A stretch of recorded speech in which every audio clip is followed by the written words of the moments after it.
મજામાં?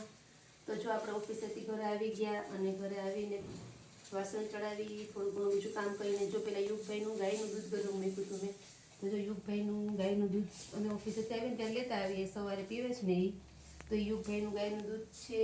પછી દીપક માટે સલાડ સુધારી લીધું છે જો, અને પપ્પા માટે દૂધ ને ભાખરી બની ગયા છે. અને યુગભાઈને આજે ભાખરીને શાક નહોતા ખાવા એટલે એના માટે બનાવું છું મસ્ત મજાના ચણાના લોટના પુડલા. જો તો ચણાના લોટના પુડલા એને ખાવાના હતા તો એ કે મમ્મી મને આજે કંઈક પણ બીજું બનાવી દો, રાઈસ ભાખરી ને શાક ને એવું કંઈ ખાવાનું નથી.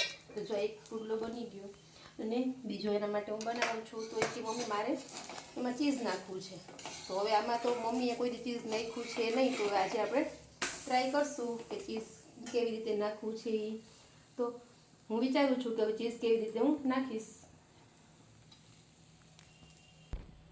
તો જો આપણો પુડલો ચડવા આવ્યો છે તો મેં વિચાર્યું કે હવે એને પીઝામાં જેમ આપણે માથે ખમણતા હોય ને એમ જ એને ઉપર હું યુગને ખમણી દઉં છું. તો પછી કારણ કે ગરમ થાય તો મેલ્ટ થઈ જાય એમાં, પછી તો ભાઈને મજા આવશે કે નહીં ખબર નહીં. આજ પહેલી વખત ટ્રાય કરી છે આપણે.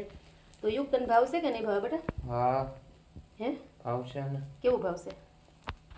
મજા આવી જાય. કેવી એ તો કહી દે ફૂલ એમ. જો યુગ કહીશ કે મને ફૂલ મજા આવી જાય.